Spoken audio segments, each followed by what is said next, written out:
serves as General Counsel for Mercy for Animals and oversees the organization's legal initiatives, which include working with law enforcement for criminal prosecutions of farmed animal abusers, developing lawsuits and initiating complaints to governmental agencies relating to illegal agribusiness operations, and working to advance farmed animal interests legislatively.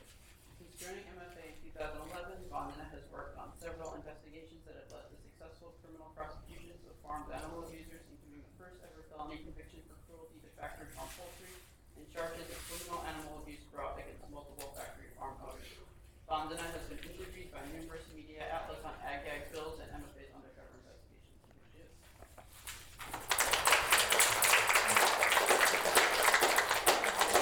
Hi, everybody.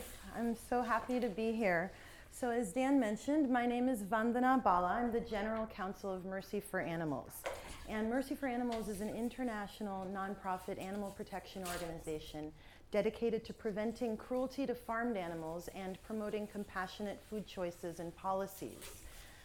So for those of you who aren't too familiar with MFA, we focus exclusively on farmed animal advocacy.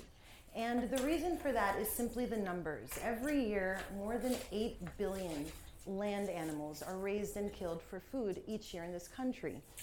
By focusing our efforts on farmed animals, who are among the most abused and exploited creatures on Earth, we really feel that we can help the greatest number of animals with our efforts. Today, I am going to talk about undercover investigations and ag laws. I'm going to talk a little bit about each one. My comments, because I wasn't sure the audience, how much you're going to know about these issues, and I think some people will know a lot more than others. So I'm going to keep my comments pretty general. I could speak about these issues in depth for days, but I'll give you all an overview of these two issues, and then obviously if you have questions, want any follow-up, I'm happy to discuss after that. So just so I get a sense of who you all are, how many of you are familiar with the undercover investigations that are being done by different animal protection groups? Okay, good, most of you. How many of you have watched any of the undercover video footage? Oh, great, okay.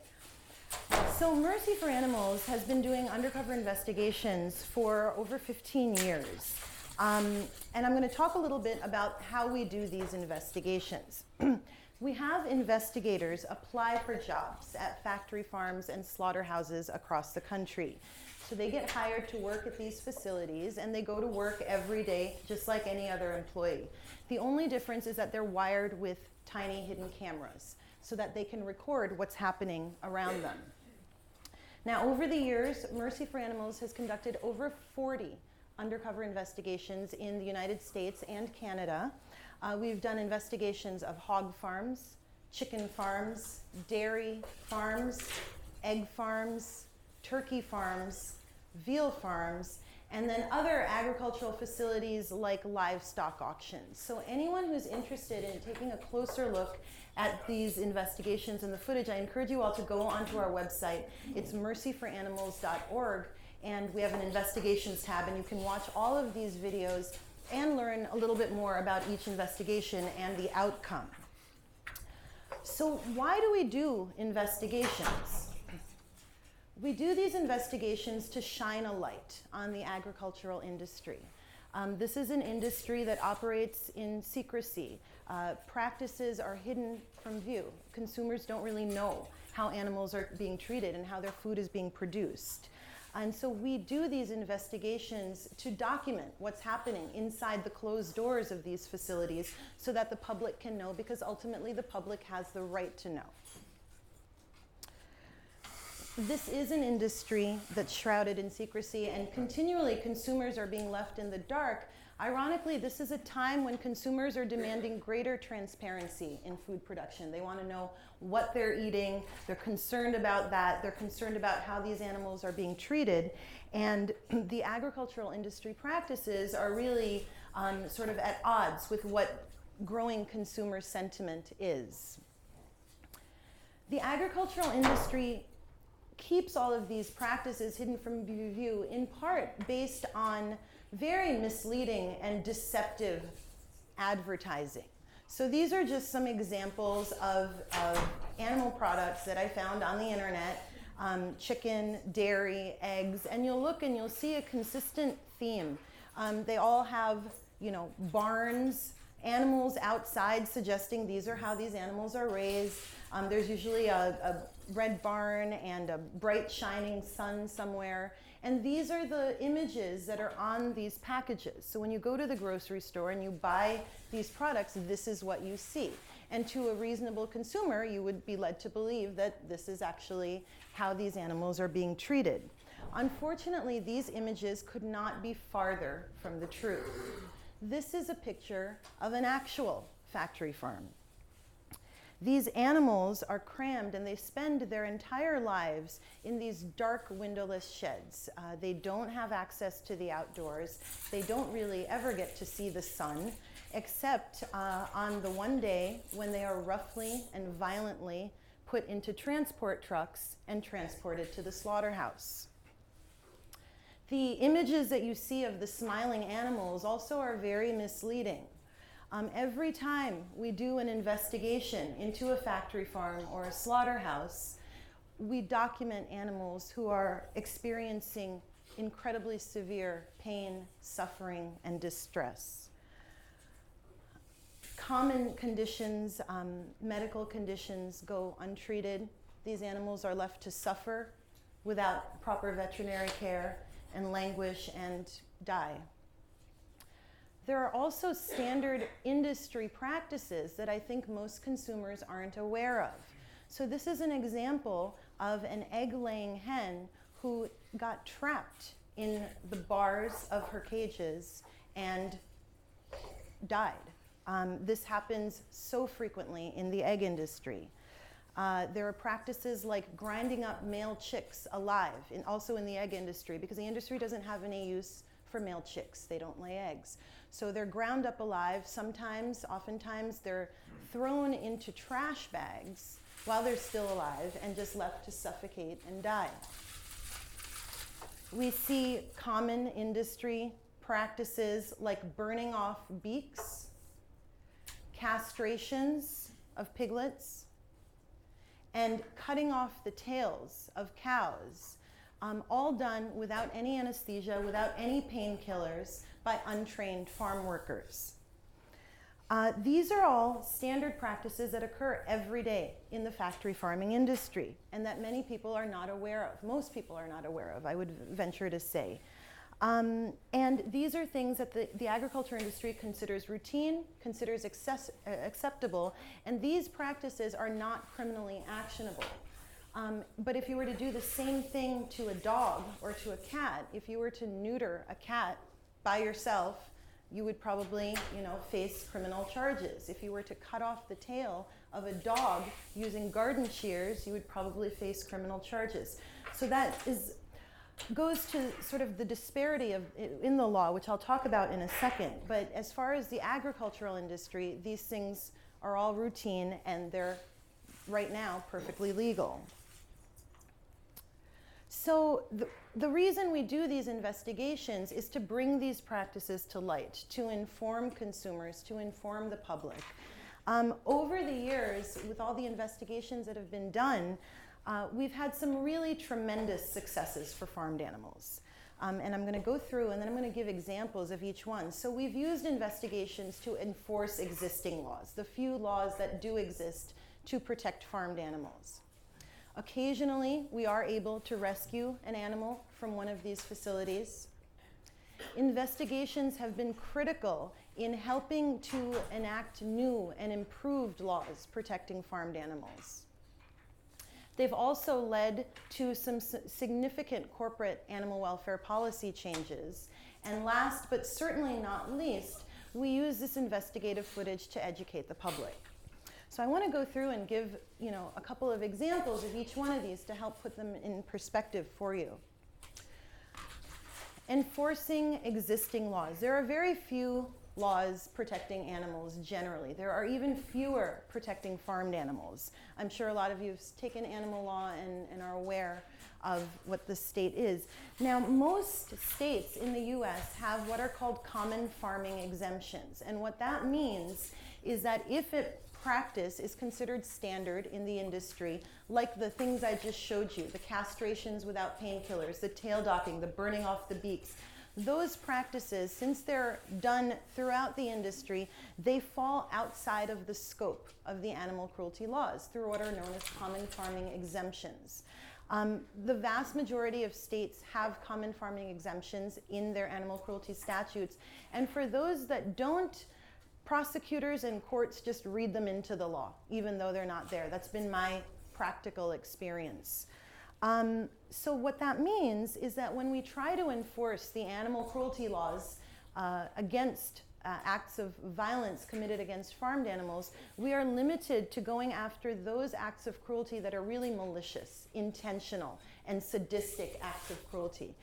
Unfortunately, we see these acts of cruelty just about every time we send an investigator into a factory farm or slaughterhouse.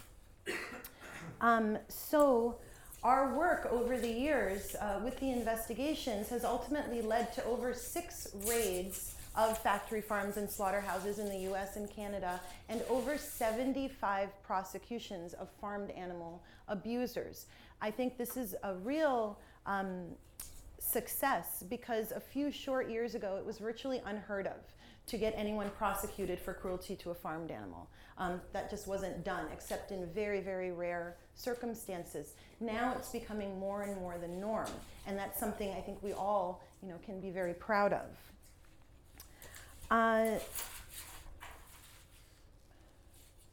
Very rarely we are able to rescue an animal or two from one of these facilities. It doesn't happen too often, but when it does to those animals, it really makes a world of difference. This is a picture of 2 of 4 calves who were rescued from a dairy facility in Texas. I encourage you all to watch the video footage. It's actually some of the most horrific video footage I've seen, and I do this every day. It's on it's the E6 investigation on our investigations page. These lucky little guys are now spending their days in a sanctuary in Southern California. Very happy and peaceful. Enacting new laws. We use investigative footage to try and press for new, better laws protecting farmed animals. In Ohio, investigative footage that Mercy for Animals released was instrumental in efforts to advocate for a ban on cruel confinement systems, a ban on battery cages for egg-laying hens, for gestation crates for pregnant pigs, and veal crates for baby cows. So those practices are now no longer permissible in Ohio, in part due to the release of investigative footage, because public sees this footage, sees that it's happening in this area, in this state where they live, and they're outraged. Similarly, in California, Mercy for Animals released 2 investigations of egg factory farms, California-based egg factory farms in California. And we released the investigative footage just weeks before the voters were going to vote on Proposition 2, which, like Ohio, was a ban on these cruel intensive confinement systems, so battery cages, gestation crates. So the release of these investigations similarly just sparked a lot of outrage among California residents. They went to the polls en masse, and Proposition 2 became one of the most successful ballot measures in the history of California. I have here a slide from a press conference. The woman speaking is New York Assemblymember Linda Rosenthal. We conducted an investigation of a dairy farm in New York State and documented, again, a pattern of just egregious and malicious cruelty, but also some standard practices that are equally as horrifying, such as tail docking. Cutting off the sensitive tails of cows through nerves, sometimes with garden shears or hedge clippers, is how it's done by untrained workers. So Assemblymember Rosenthal introduced legislation to try and enact a statewide ban in New York on the practice of tail docking. Unfortunately, New York is a very ag heavy state. The legislation was tied up in the Assembly Agriculture Committee, but this is yet another example of how we use this investigative footage to build on the momentum of introducing legislation and try and enact some really meaningful reforms for farmed animals. Corporate policy changes. This is something that I think we've had a lot of success in recent years, not only Mercy for Animals, but the other farmed animal groups who are working to advocate out there. These investigative videos that we capture are a very powerful tool in negotiations with big corporations to improve their animal welfare policies, to implement better policies for farmed animals across their supply chains. Now, the significance of these sorts of negotiations is that you're affecting and improving the lives of millions, if not billions, of animals. A couple of examples are Nestle and Walmart, both of whom Mercy for Animals did investigations of Nestle suppliers and Walmart pork suppliers. We engaged in ongoing campaigns against Walmart, engaged in negotiations against Nestle, and those companies did ultimately adopt improved animal welfare policies. In the case of Nestle, the animal welfare policy affects their entire global supply chain. That's 90 countries, over 90 countries. So we're not talking about just one farm and a few thousand animals. We're talking about millions or billions of animals if we can get these corporations to take some responsibility and do the right thing and improve their animal welfare policies. So this is a really important benefit, I think, coming from, in part, from the investigative footage that we have. We conducted an investigation of Hudson Valley foie gras in upstate New York as well. And this is just an example so you all can get a sense of what I'm talking about. Following the investigation, we've been engaged in an ongoing campaign against Amazon.com, which is the largest internet retailer in the world. We've been asking Amazon to stop allowing the sales of foie gras on its website.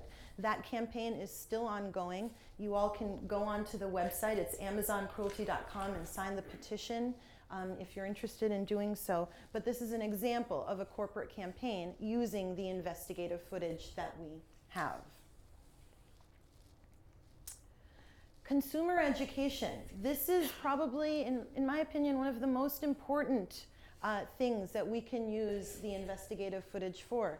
Here are some reactions of people who watch the investigative footage. I mean, as you can see from these individuals' reactions, they're shocked, they're horrified, they did not know that this is really how animals are treated. These are some comments made by people who've watched the investigative footage. And so our goal really in releasing the footage to the public is simply to educate consumers. Consumers have a right to know what's happening behind the closed doors of factory farms and slaughterhouses so that they can make informed choices. This is something that consumers are really demanding more and more. Our investigations have been covered by media outlets across the world, thousands of media outlets. Here are just a few examples. And that's because, this is an issue of pressing importance. People really care. Survey after survey shows that consumers care about the treatment of farmed animals, and they want the humane treatment of farmed animals, even if those animals are ultimately slaughtered for food. So, as you would imagine, now we've talked about using this investigative footage to enforce existing laws, press for new laws, educate companies, educate consumers, press for reforms. All of this has had an impact on the meat industry. This is a study done by Kansas State University that's saying, as a whole, media attention to animal welfare has significant negative effects on U.S. meat demand. And what's interesting about this is that every time we release an investigation, the demand for all animal products goes down regardless of the subject matter of the particular investigation. So for example, we might release a broiler chicken investigation, but the demand for pork and beef and dairy will go down immediately after the release of the investigation as well. And What's also interesting, and I think largely tied to several groups doing investigations now regularly, is that meat consumption had been increasing steadily, decade after decade after decade. But beginning in 2007, when the undercover investigations started being conducted with regularity, with frequency, the demand for meat has gone down year after year.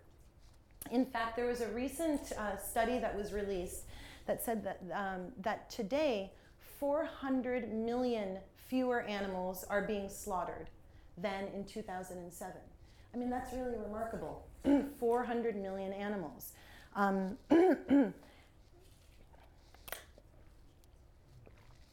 So as we can see, you know, a lot of advancements, a lot of positive outcomes are happening because of these investigations. Pretty recent Harris poll showed that, you know, generation after generation, the concern for the humane treatment of animals seems to grow. And with millennials, almost 30% of millennials reported that purchasing vegan food is important to them. So, I mean, it's just continuing to grow. Awareness of these issues and concern for these issues continues to grow generation after generation, and that is one of the main goals of our investigations. So, as you can imagine, all of these things that I've just talked about now, consumer awareness, the decline in meat consumption, all of that is having a negative impact on the agricultural industry. Simply put, they are losing profits. With the corporate policy changes, with the negative publicity coming from the convictions of farmed animal abusers in the supply chain, all of that is having a tremendously negative impact on the animal agricultural industry. And so now they are striking back.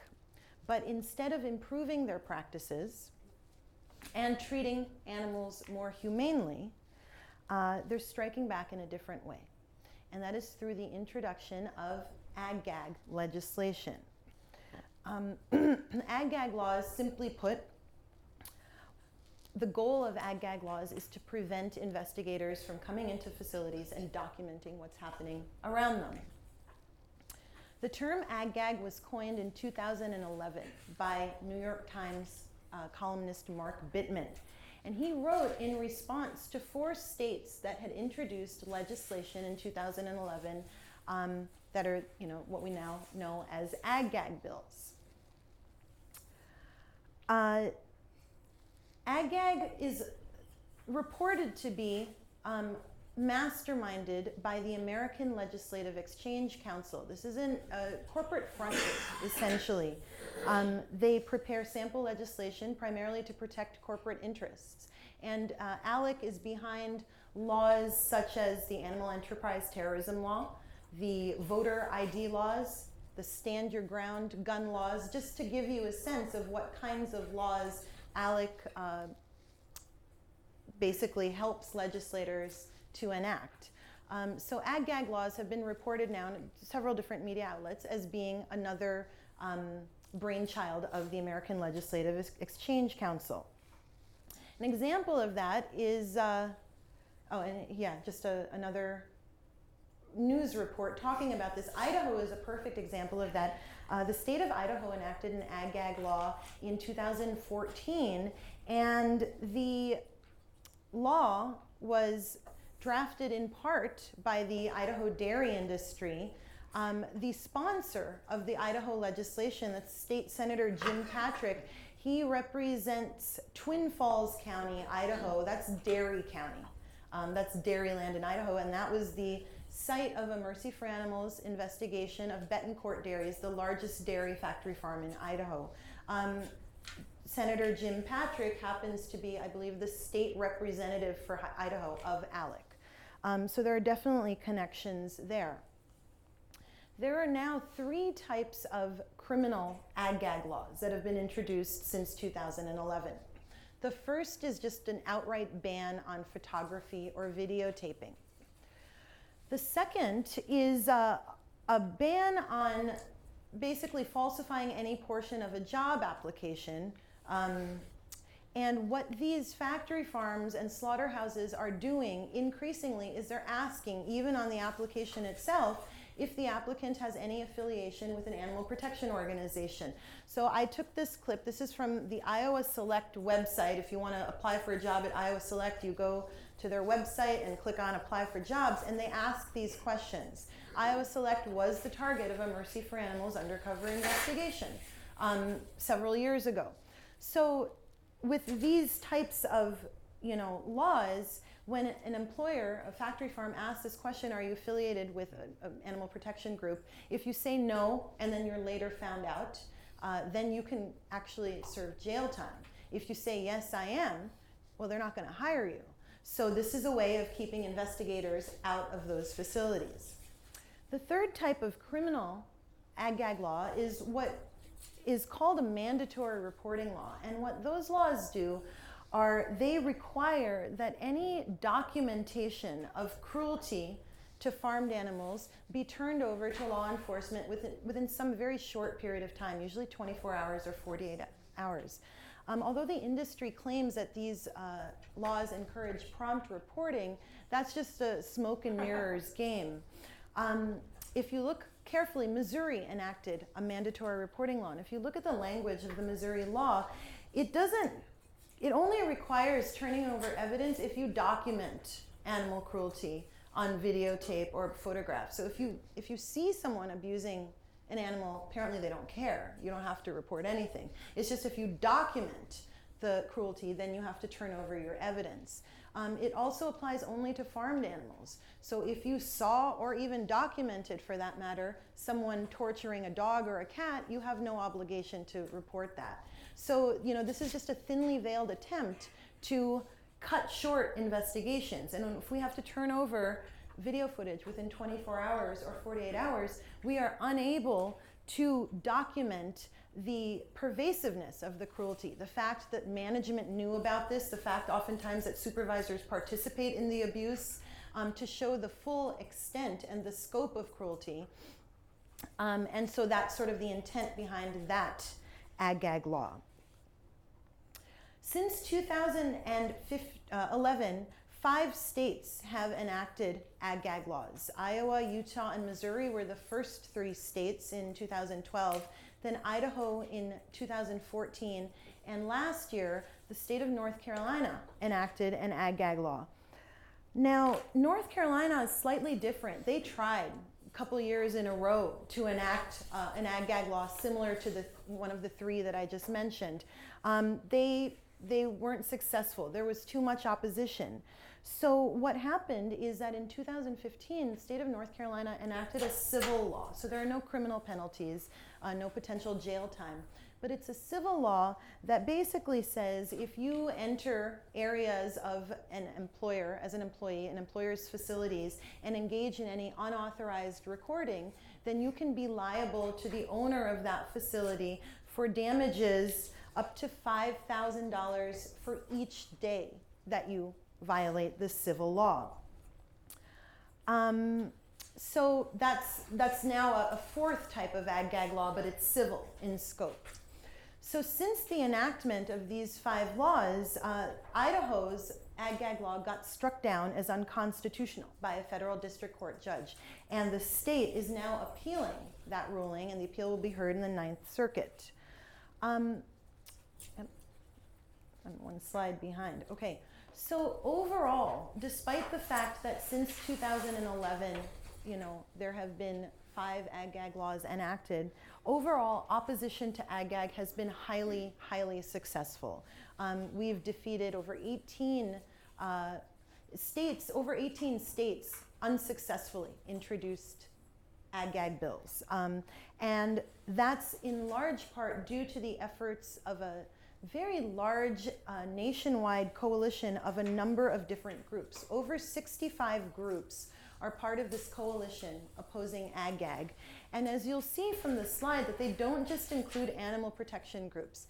They include food safety groups, workers' rights groups, some law enforcement groups, civil liberties groups, environmental groups. And that's because undercover investigations don't just impact farmed animals. they shine a light on unethical and illegal practices across a number of different, very important issues. I'll give you some examples. The largest beef recall in US history was the result of an undercover investigation by an animal protection group. Investigative video is oftentimes very useful to document and, factory farms and slaughterhouses violating environmental laws. And investigations also really shine a light on unethical and illegal labor practices that might otherwise go undetected. So as you can see, investigations don't just impact animals and animal protection groups. They impact, really all of us in terms of food safety and the environment and just ethical actions. And ag-gag laws don't just hurt farmed animals, they hurt all of us.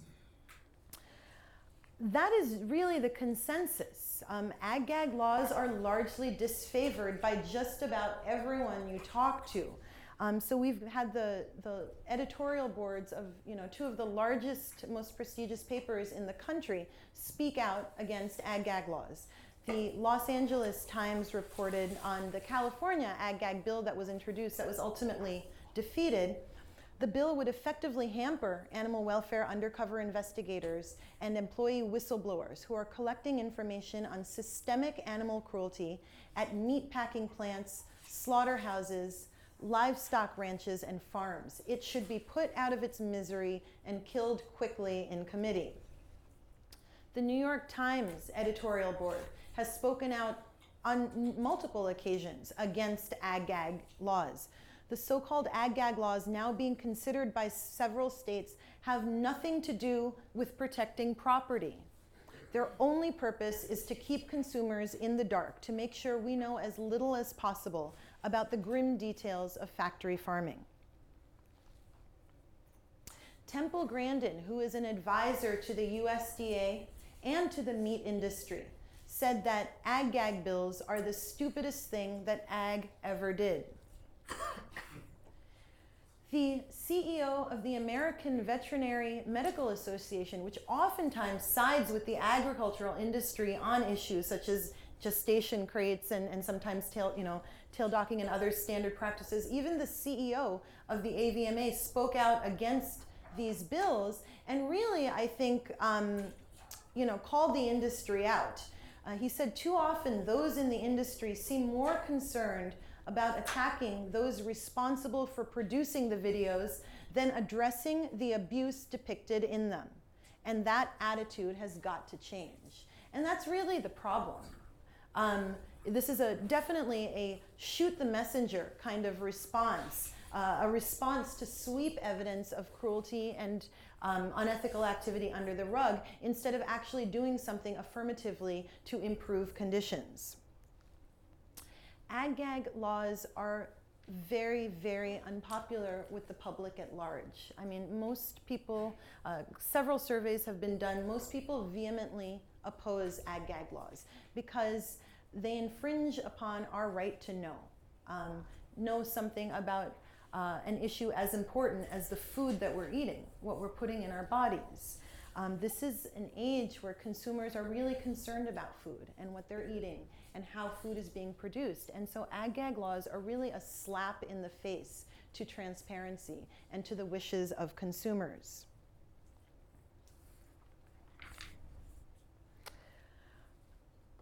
And legislators know that ag-gag laws are unpopular with the media, with their constituents, with animal welfare experts, veterinarians.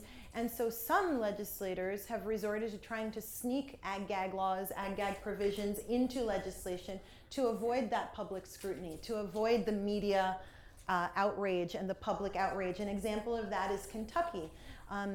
Kentucky legislators took what would actually a pro-animal bill. It would prohibit the gassing of animals, companion animals in shelters as a method of euthanasia. They took this pro-animal bill and snuck in an ag-gag provision, hoping that it would go undetected or maybe as like a bargaining tool, that they both would die.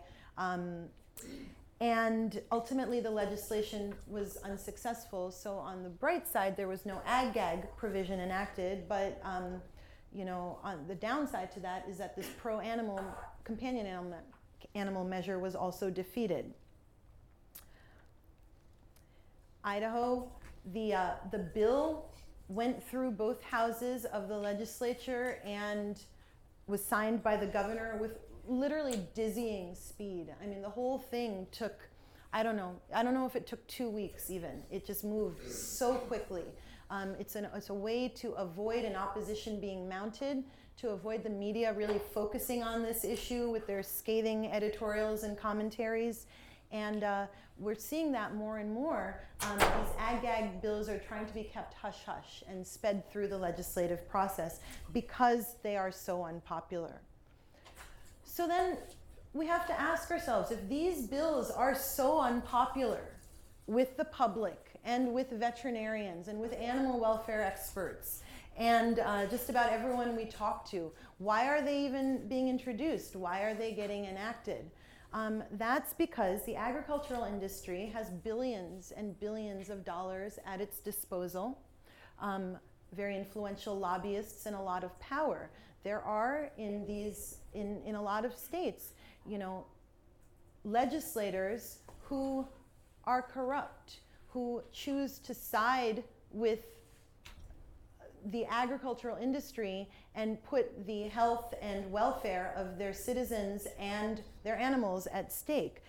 2 examples that are documented, I'm sure there are more, in Iowa, the first state to enact an ag-gag law, there was a news report showing that the ag industry contributed heavily to the campaigns of the elected officials who ultimately enacted this ag-gag law.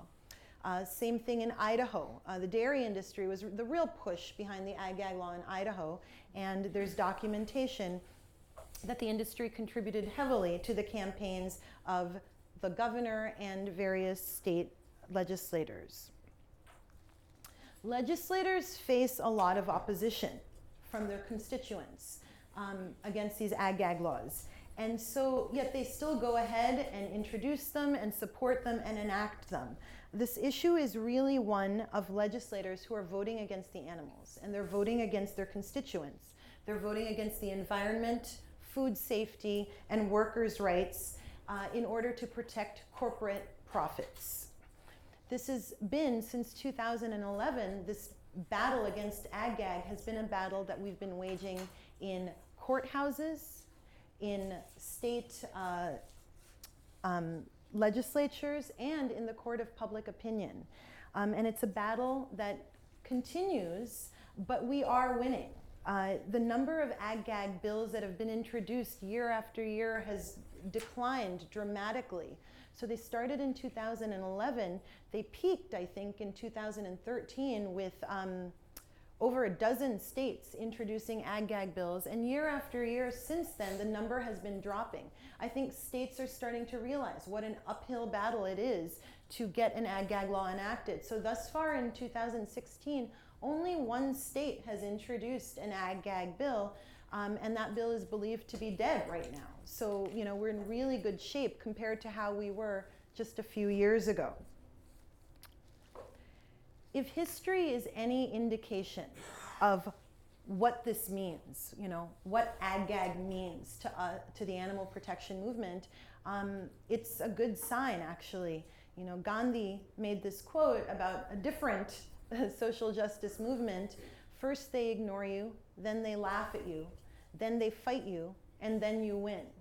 And I think this is exactly the case of how it's been with the animal protection movement as well. I remember when Mercy for Animals first started doing undercover investigations 15, 16 years ago, the factory farmers didn't care. They didn't make a big deal out of it. And then I think they thought it was amusing. Oh, look at the little animal rights activists are, going in to document the conditions of egg-laying hens. Now this industry is fighting us. They realize the momentum that this movement has gained. They realize the impact that we're having with consumers, with corporations, with the media, with the public, and they're fighting us. And if Gandhi's quote is true, well, that means we're one step closer to winning. Our work isn't done yet, though. There's still a lot more that we can do, all of us, as a group. So for people who are interested in taking action and, what can I do next? You can start by, it's as simple as withdrawing your financial support from industries that routinely abuse and exploit animals. We don't need to give them our money to do that. We can use social media to share these investigations and these images to educate our family and friends. If a bill is introduced, we can speak out against it. We can call or email our legislators. We can write an op-ed for the local paper. We can question political candidates on their views on farmed animal issues. And in those ways, we can take a stand. I encourage everyone who's interested in learning more, you can go on Mercy for Animals website, sign up, and then we'll send you alerts of legislation and other key developments in your area. So there's work that every single one of us can do, and Mercy for Animals, despite the enactment of these ag-gag laws in a few states, we will continue to do investigations and to give a voice to the defenseless and voiceless farmed animals in this country. So that's it. I hope this has been informative, and I can now take questions if anyone has any questions.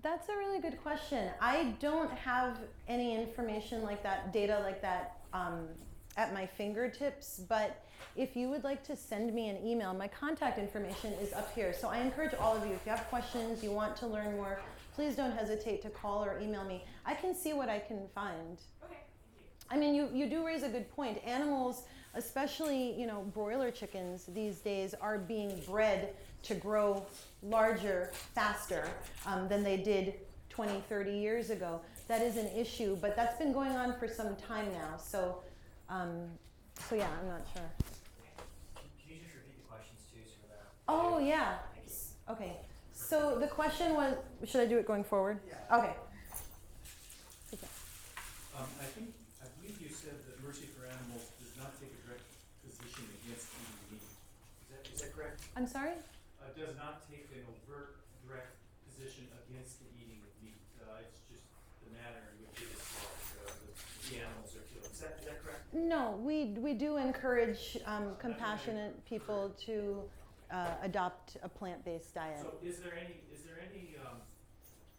conditions under which slaughtering animals would be acceptable to Mercy for Animals? No. Okay. Yes. Thank you. I came in a few minutes late, so excuse me if you touched on this. But my professor said even when you get organic eggs, those animals are not treated right. They say, oh, they're range free. He says they're not. They're in just a bigger cage, or they open the cage and they don't even go out. Is this true? Yeah, those terms are very, so the question had to do with organic standards and does that mean humane? Organic does not mean humane. Cage-free does not mean cruelty-free. Free range, same thing. These are very deceptive labels that don't really have a lot of standards or regulations behind them. And what few do exist are pretty minimal. So perhaps, free range might require just access to the outdoors. That doesn't mean the animals actually spend their time outdoors. So these standards are yet another way to induce a false sense of confidence in consumers that the products they're purchasing are actually humane. Yes. So I'm just curious, because you guys do a lot of undercover investigations. Have the ag-gag laws made it harder to recruit people to do them, or the threat of jail time? Is that in any way impacted recruiting? That's a great question. The question was, have ag-gag laws made it harder to recruit people to serve as investigators? No, they haven't. If anything, I think they've inspired so much outrage. These ag-gag laws are fundamentally un-American. They're largely unconstitutional. So they've inspired so much outrage that we're getting a lot of people saying, let me out there. I want to go out. This is so insulting. These ag-gag laws are so infuriating and so insulting. So I think it's actually had the opposite reaction. Yeah. Yes. You mentioned that after releasing an undercover video that meat consumption and dairy consumption went down. What kind of tools do you use to track that, or how do you know that? We have relied largely on the statistics. That particular slide was done by a study by Kansas State University. There are various, I think, institutions as well as some groups that do track that on which we base these statements. Yeah. Well, back to the issue of the reduction of consumption of meat in the U.S., which is fact. Of course, it's more than outweighed by the increased consumption of meat abroad, especially in countries like China and even India. I mean, in China, people are eating 7 times as much pork as they did 20 or 30 years ago, and they're so enthusiastic about it they actually bought Smithfield, the largest pork producer in the United States. So we get to keep the pollution and the greenhouse gases that we get from pork meat.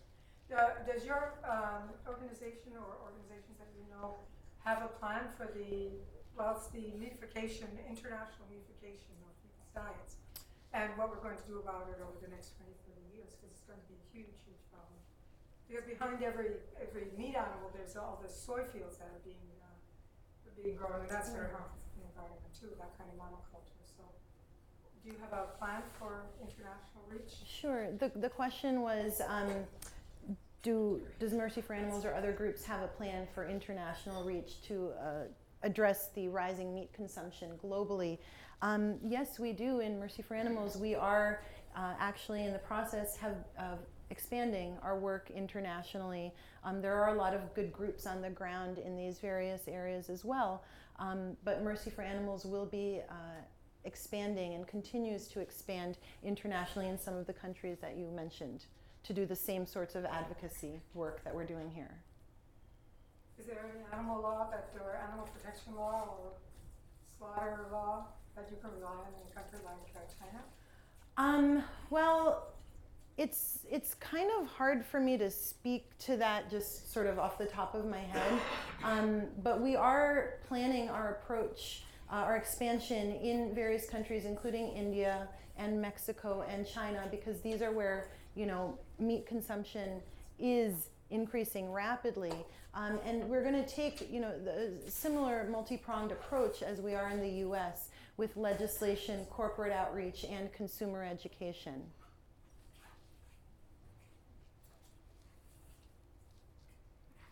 Yes. I'm a alumnus of the Divinity School, so I take a particular approach of looking at the good and bad aspects of religion and public policy. In the states that you show, which have these gag laws, every one of them is a fundamentalist or evangelical orientation. And an argument that you might be able to use to try to reach these fundamentalists is this. You're very concerned about no abortions, not even very early term ones where there's absolutely no suffering involved in a few cells of the mother.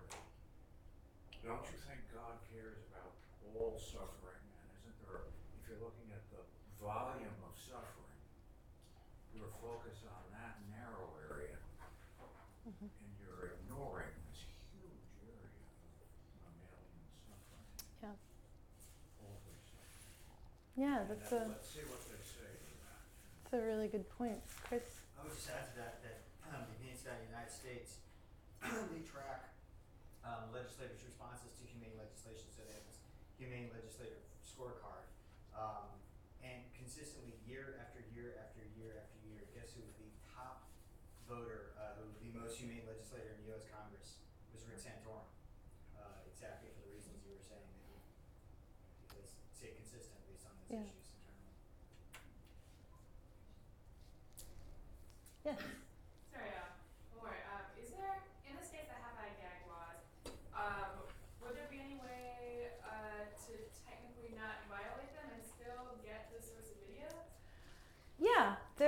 definitely would be. I am reluctant to say more because this is being recorded, but certainly I think there are ways around some, if not all, of the ag-gag laws that have been enacted. Yeah. Come on. So, one thing that people are looking towards when you think about preventing cruelty to farmed animals is reducing meat consumption by promoting meat alternatives. And I know that Mercy for Animals recently launched a sister organization and has some involvement. And I wonder if you could say a few words about that. Yeah, absolutely. I would love to. So Mercy for Animals did recently launch a sister organization, the Good Food Institute. And that is a nonprofit organization that works in conjunction with a trust that serves as like a venture capital fund called New Crop Capital. Both are, you can look up the websites online, Good Food Institute and New Crop Capital. And the focus of those entities is to support the development of cultured meat and high-tech plant-based alternatives to traditional meat products. And I think it's really a revolutionary direction to go in. It's kind of like the analogy that we've been using at MFA. The horse-drawn carriages were not ultimately made obsolete because of the animal rights activists of the day. They were made obsolete because of the invention of the automobile.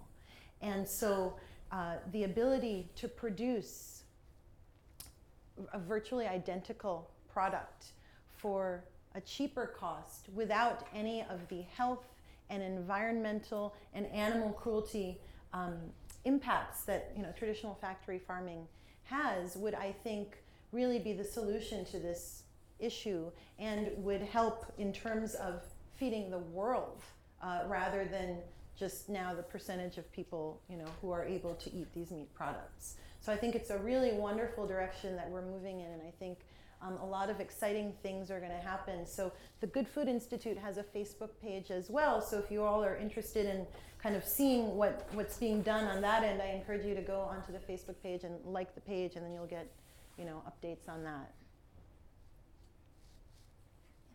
First of all, thank you very much. It's a beautiful presentation. Thank you. Being a part of the smaller group in the graph of baby boomers, I have a lot of contemporaries who are,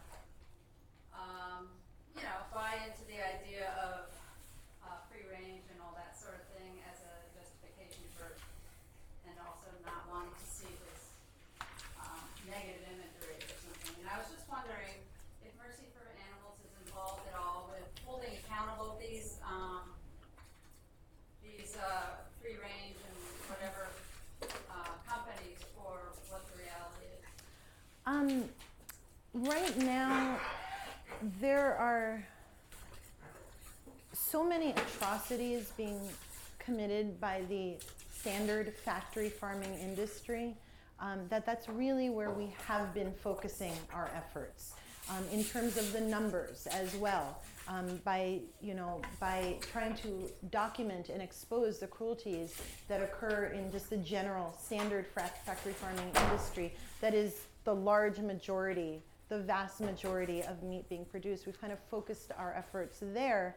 And I think there's still so much work to be done in that area that we will continue to focus on, standard factory farming practices at present. But I mean, I agree with you. I think that there's a lot going on behind these, labels of free range and cage-free. A lot of misleading of consumers that should be addressed at some point. Yeah. Yes. Again, thank you for your presentation. I was kind of curious, as a whole, Big Ag obviously has a lot of incentive to fight back and work against you, but in your experience, have you had any unexpected allies within the agricultural industry? That's a great question. In terms of ag-gag, there was a study that was released just a few weeks ago that shows that the vast majority of small farmers oppose ag-gag. They also see that ag-gag gives the agriculture industry a bad name. it suggests that they have something to hide. It's bad in terms of their PR. I can try and pull that up if you're interested. If you want to send me an email, I can pull up that article. I read it just in the past 2 weeks.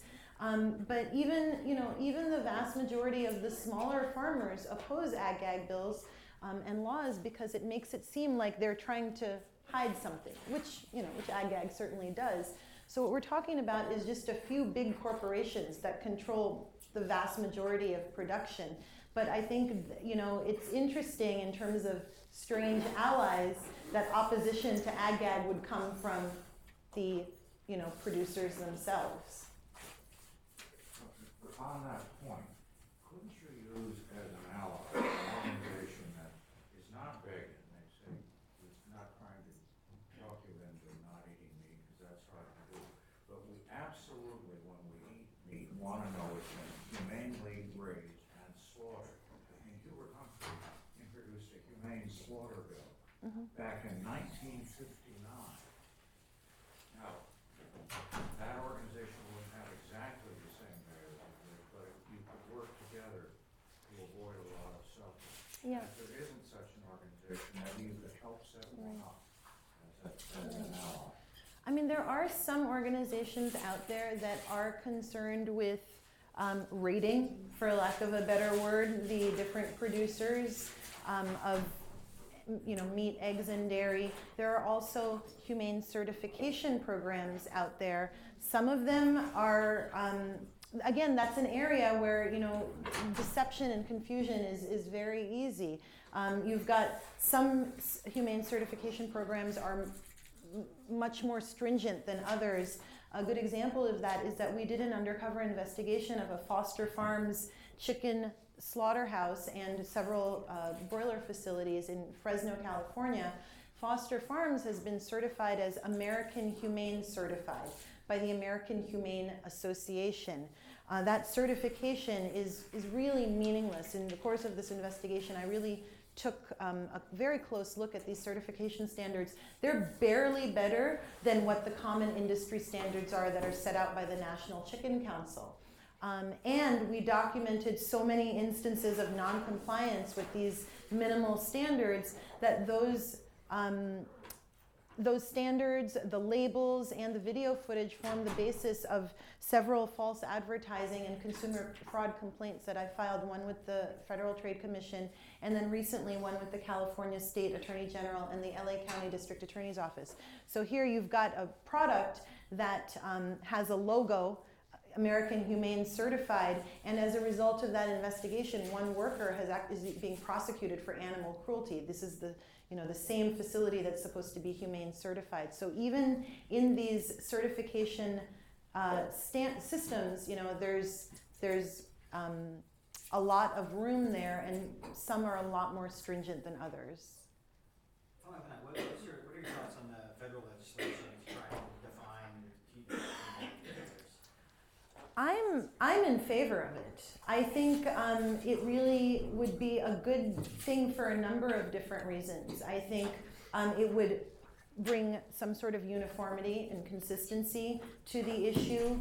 I also think that the federal government needs to start regulating more on these issues. I mean, federal laws, attempts at federal regulation of factory farming practices are largely unsuccessful.